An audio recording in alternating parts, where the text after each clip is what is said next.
Welcome to Women of Culture. I'm Meera T. Sundararajan. Join me and my distinguished guests to discover untold stories from the world of culture.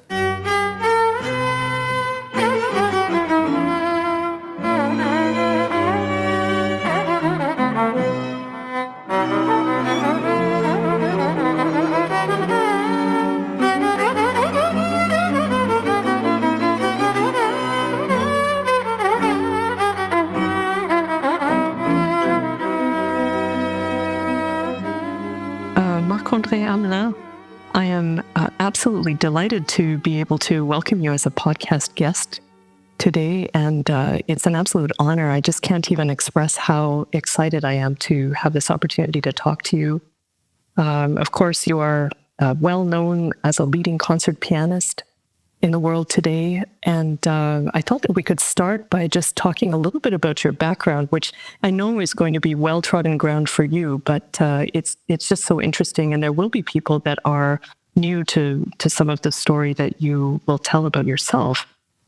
So I've heard you talk about how you became interested in music, the special role of your father, but would you be able to talk just a little bit about that again? Certainly.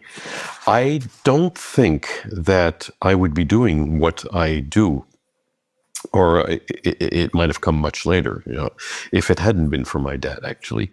He was a very good amateur pianist. He was actually a pharmacologist by profession, but at home he never talked about that. I mean, music was really his thing.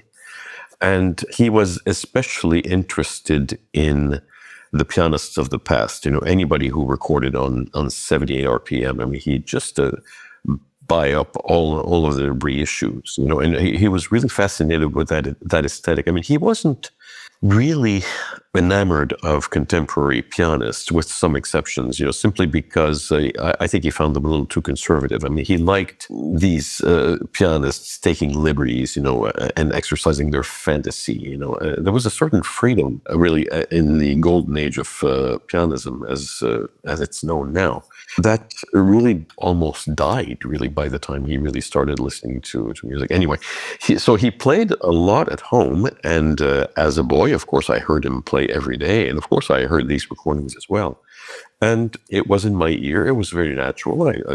I guess I must have thought naturally that it was a way of life. That's what maybe every household had or was experiencing. And he saw very early on that I was fascinated by what he was doing. Sometimes when he was playing, apparently I'd creep up, when I was 3 or 4, creep up to the piano and just watch open-mouthed. And he'd sit me down and put my hands on the piano, but there was no impulses, to play.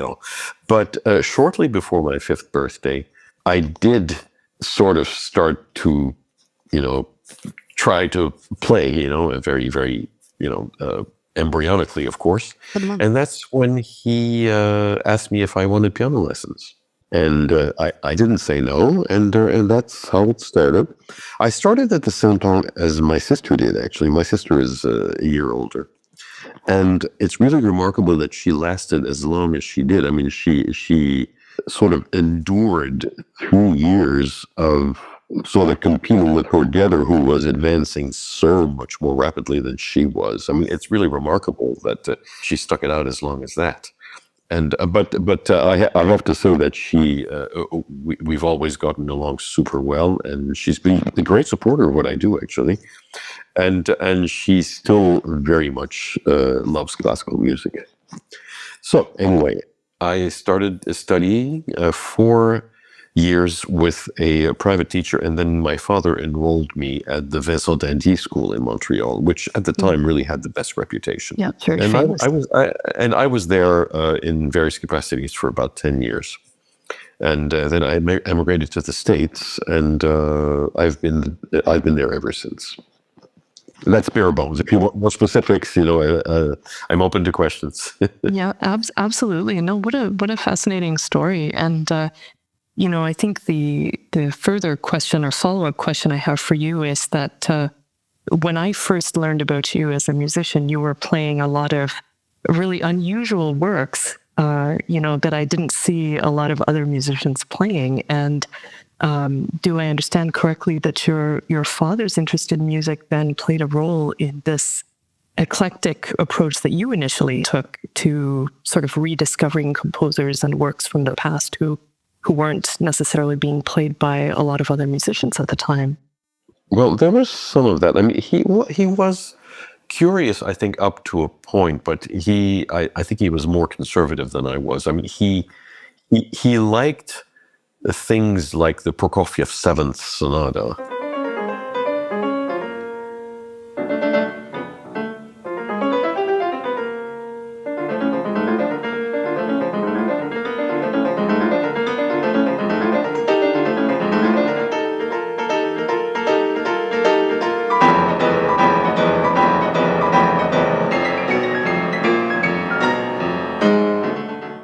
But it really stopped there. Okay. I think he really did not have much respect for the avant-garde, But it's easy to denigrate things that you don't know much about, Very true. I've done it, on music and other subjects. I try not to do that anymore. Because of him, I became familiar with the standard repertoire pretty early from listening to him playing it and also listening to recordings. So because I was always naturally curious, it wasn't long before I really wanted to branch out. Around 1970, I think, or 71, he subscribed to a magazine called The Piano Quarterly, which later became, I think, Piano and Keyboard, and then something else, I'm not sure. But it was a very, very interesting and quite erudite publication. And it always featured new sheet music and score reviews in front. And this was from anywhere from the beginner's level to the most advanced. And sometimes, I think almost all of the time, it included very modern music and some decidedly strange-looking scores. And the first page of everything that was reviewed was reproduced in miniature, so that people could get an idea. So when I saw that, it really, really struck my fancy because it started an attraction for whatever I didn't know and whatever was wonderful and strange. So I think that's where it all started. And one big watershed event for me. He also subscribed to Clavier magazine, which much later became Clavier Compendium. And that was also a very interesting publication with a lot of sometimes very probing articles. And in October 1974, they devoted their issue to the Charles Ives centennial.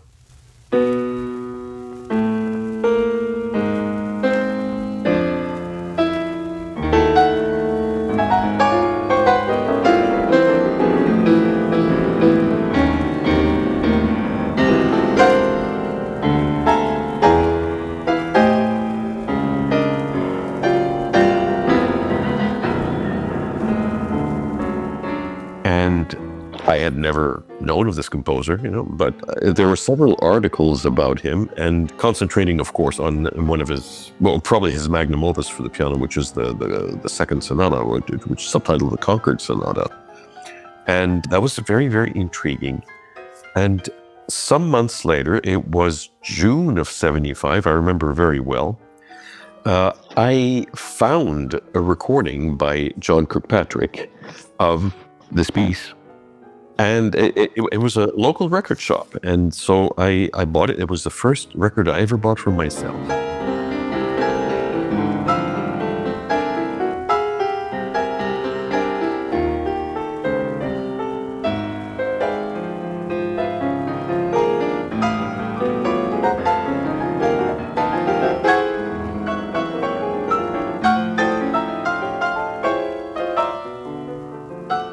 And I literally listened to it for an entire summer. And after which, I think in September, I got the score. and the fascination was really infinite. I couldn't believe how unusual, wonderful, and strange this music was. But it was also something that I took to very naturally. So that was the start of further exploration.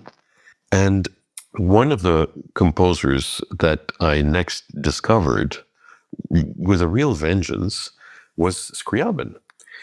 The main reason that I hadn't been exposed to him very much, except for, I think, the volume of the Opus 8 Etudes, was that the music actually hadn't really been available very much. I think my dad would have been interested in exploring his music, but it was incredibly difficult Yes. to get the music.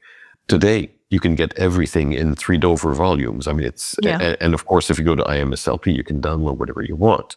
Yeah. But we're talking close to 50 years ago. This was corroborated by a good friend of mine, the composer Jay Reese, who was a very important Scriabinist, Scriabinophile. So my friend Jay, he had to buy everything little by little. I mean, his fascination for the composer was very much outweighed by his ability to actually get the music and hear it and being able to read it. And at the time, of course, there were very, very, very few recordings of the music. Yeah, absolutely. I got started by, again, the same local record shop had the new Deutsche Grammophon recording by this Brazilian pianist, Roberto Sidon. And I started with the double album, which had sonatas 4 to 10, and later I bought the rest because he recorded all of the sonatas, 1 to 3, and then the Fantasy Opus 28. And at the time, I think there were 2 or 3 other complete recordings. There was Ruth Laredo, Michael Ponti, and Vladimir Ashkenazy. But and there've been quite a few more ever since. But at the time, of course, real interest in Scriabin, I think, was just beginning. And there were fascinating different approaches. But I just fell in love with the music, literally. I mean, it was an idiom that I'd encountered nowhere else. So it was great nourishment. I was just swimming in this music for quite a while. And I, as you may know, I recorded the sonatas in 1995. But to this day, strangely enough, I have never played the 4th sonata in public.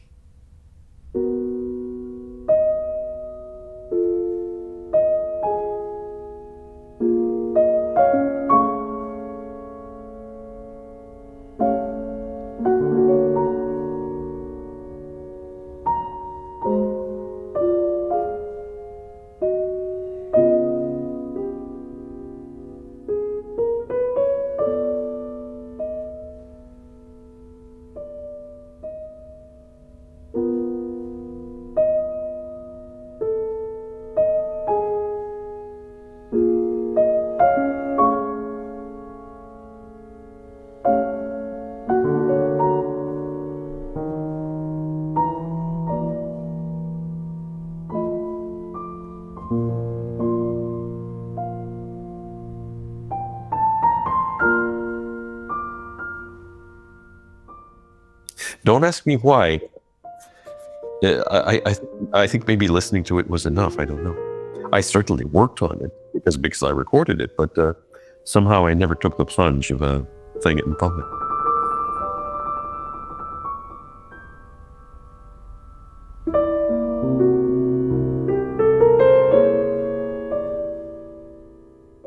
Well, that's something to look forward to, perhaps for the public, definitely, and maybe for yourself. I hope I can still play it. Anyway, it's really interesting. You mentioned that at the time you fell in love with Scriabin. He wasn't yet that well known in the West. That's right. Yeah. So I suppose there's that whole issue, considering that he was a composer who, died in 1915, so just before the the revolution and all the changes in that part of the world. And I remember the Soviet revolutionaries bemoaning the fact that he was gone, that he was the true visionary, the true musical visionary of the revolutionary, and he hadn't lived to see that development and so on. Sure. So it's really interesting to hear what you say, because I think from the sound of it, you were kind of in that first group of people, or maybe the second generation of people after the pianist that you named, to kind of notice Scriabin in the West. But thank goodness I'm not the only one these days. Because I think he's really become quite essential. I would just bemoan the fact that young people seem to be attracted always to the same pieces, and chief among them, I think, is the second sonata. And it's for the most mundane reason, but I think they just love the fact that the second movement is this perpetual motion where they can show off their fingers. Mm-hmm. And it's a shame, because any other sonatas is just as rich and has so much to offer.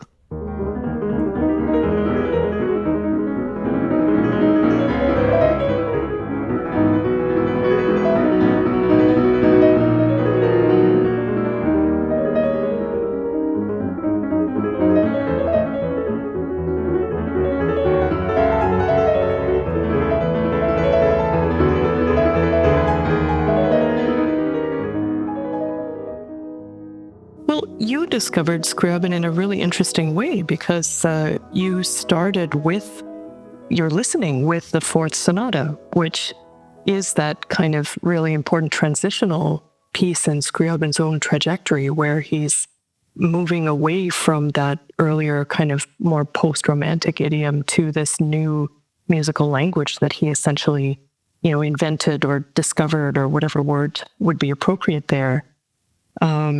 And I think that actually is something really important, both about your trajectory and about the way we listen to music today, where younger generations of pianists and so on might turn to Scriabin's work almost as another way to,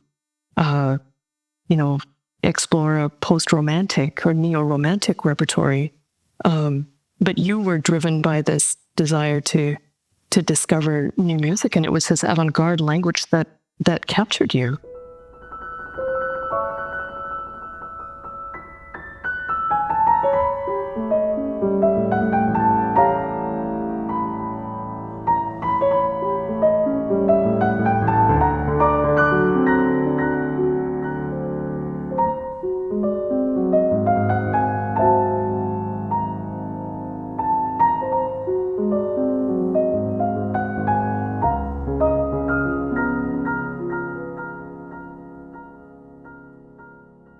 At the time, it was really the sheer novelty of it that attracted me, and I wasn't really much driven to analysis at the point, and why I thought that it worked, or why was I fascinated by it. It was just wonderful and strange. But I was going to say that to complete what you're saying, even Scriabin's detractors really should be required to realize that he is one of the most remarkable innovators in music history, period. Because, especially in the middle and late periods, his language came out of nowhere. It is a completely original thought, thinking, really.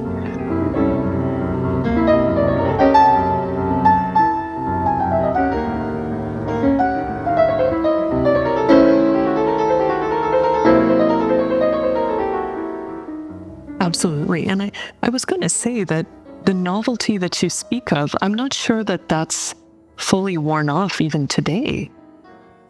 Just for that reason that you just pointed out, which is that there is something so singular about his sound world and his whole musical aesthetic. And, I think we would be hard pressed even today to find other composers that we can point to and say, okay, well, here's someone who's somehow sounds like him or is related to him, he remains fairly singular. Yeah. And I keep wondering what directions he would have taken had he gone further. Of course, we know about the mysterium, and what he wanted to achieve, and with light and smell and whatnot. But if you just look at the Opus 74 preludes, I just sense something different there, another harmonic direction that sort of wanted to bloom and even explode. But it's a great tragedy that he was cut short at 43 years of age. Absolutely. And I think, again, that's such a wonderful point you're making, because it's not as if he became innovative at some point in his middle period and then stopped innovating. He didn't. He kept on exploring, and we'll never know. That's just where the story ended.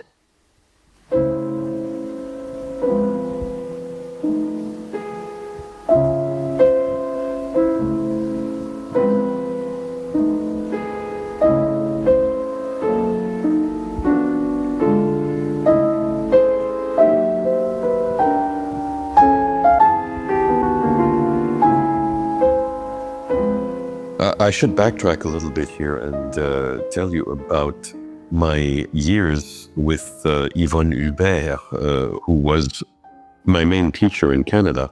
I had her for 6 years, and she did bring me a lot of good things, but I took issue with some of her comments about some interests that I had, mostly in the area of Scriabin. And when I told her how much I loved the fourth sonata, she said, "Oh, don't bother with him. That's bad Chopin." I was really crestfallen, because here was something that I loved, and somebody was putting it down for no possible good reason, it seemed to me. Someone that you respected. I forged on, and I worked on the stuff on my own. That's something. Yeah, I guess there comes a point, in the life of an artist like yourself, where you have to go it alone. And there was a point of rupture.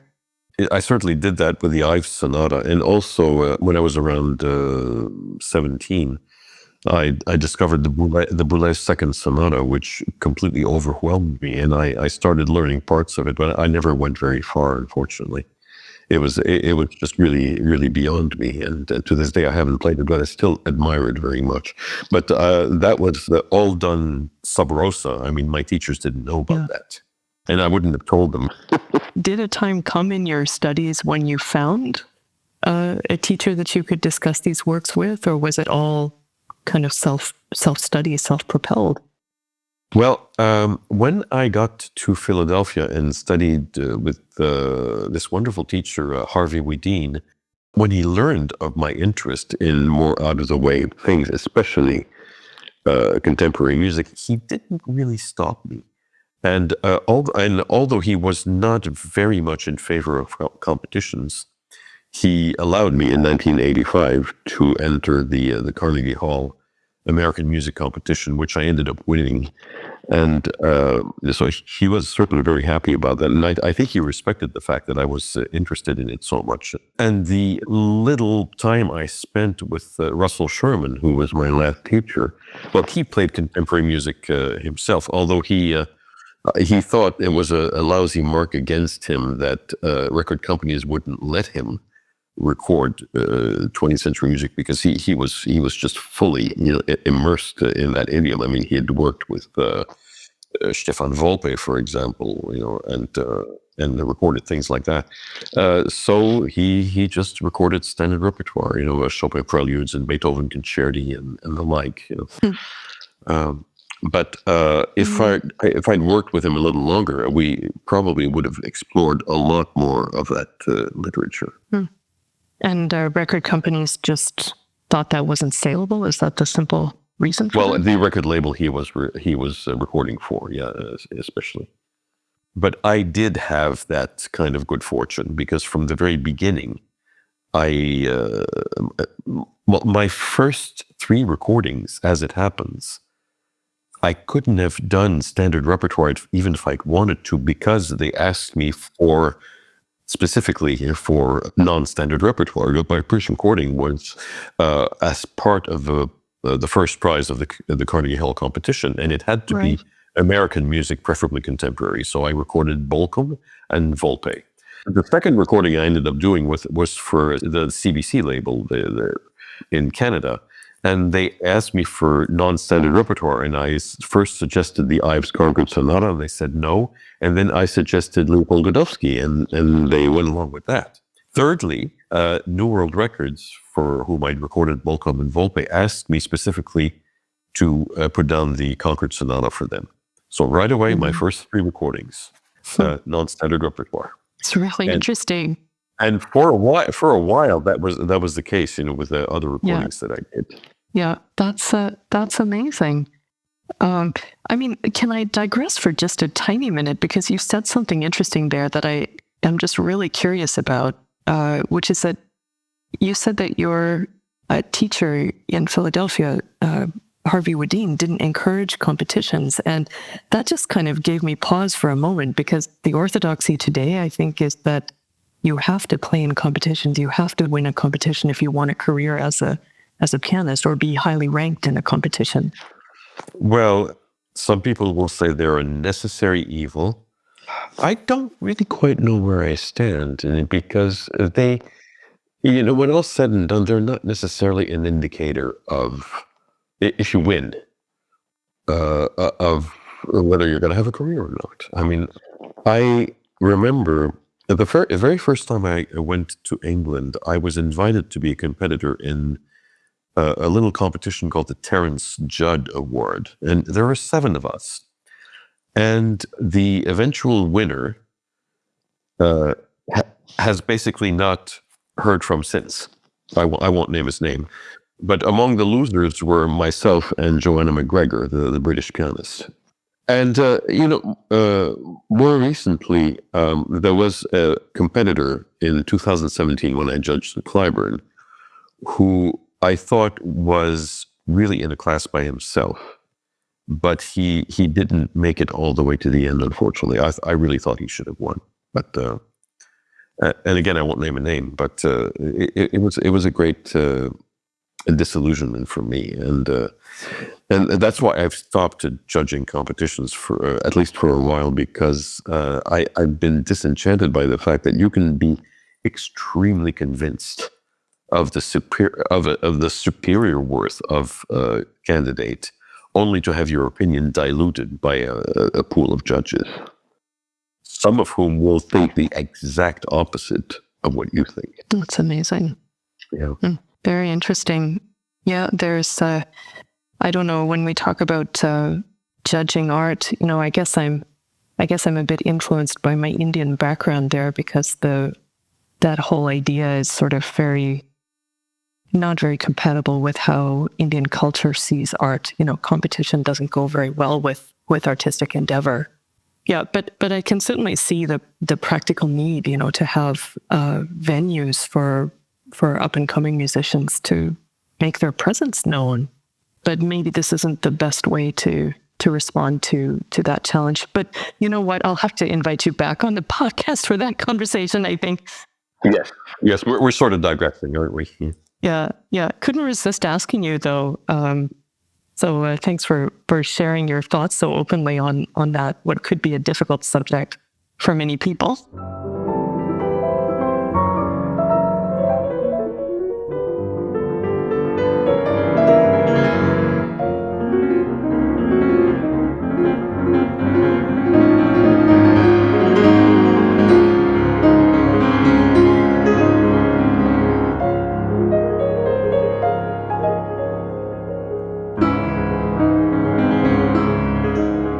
But I have to say that while I was studying with Harvey Woodine, I remember there was a concert series in Montreal, which lasted a number of years, called Les Événements du Neuf.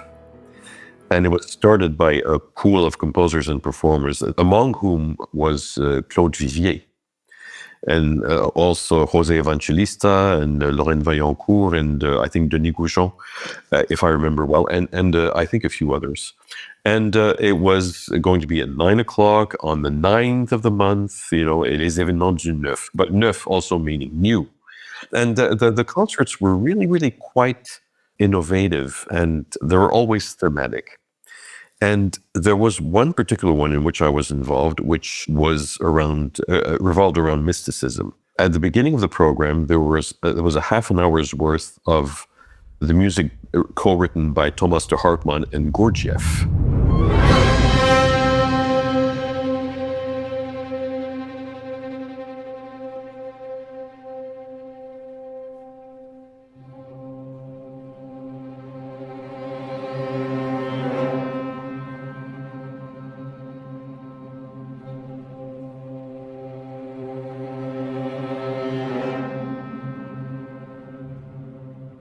And then Schoenberg's short song called Herzgewächse for a small ensemble and very high soprano.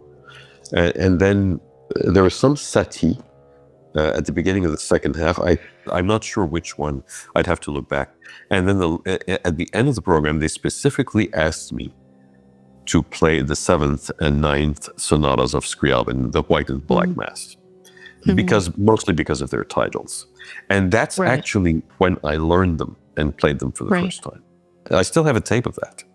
But it's on cassette and I haven't heard it for maybe 30 years or so. I'd love to hear it.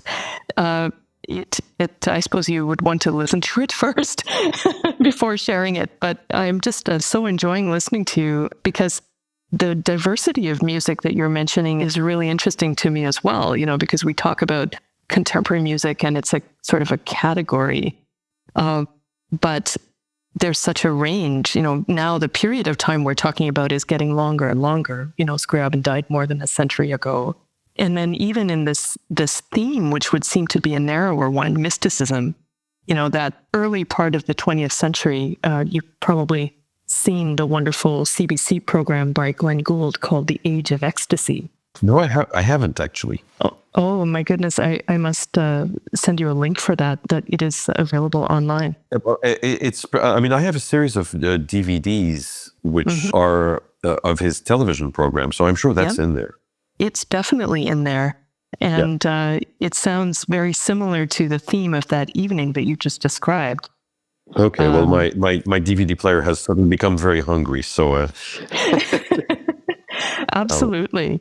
I'll put it in. Absolutely. But these composers that you're describing all from that same period, and I think that highlights something really interesting about Scriabin that maybe isn't taken into account as fully as it should be, which is that he did emerge during this period when there was a lot of interest in mystical ideas.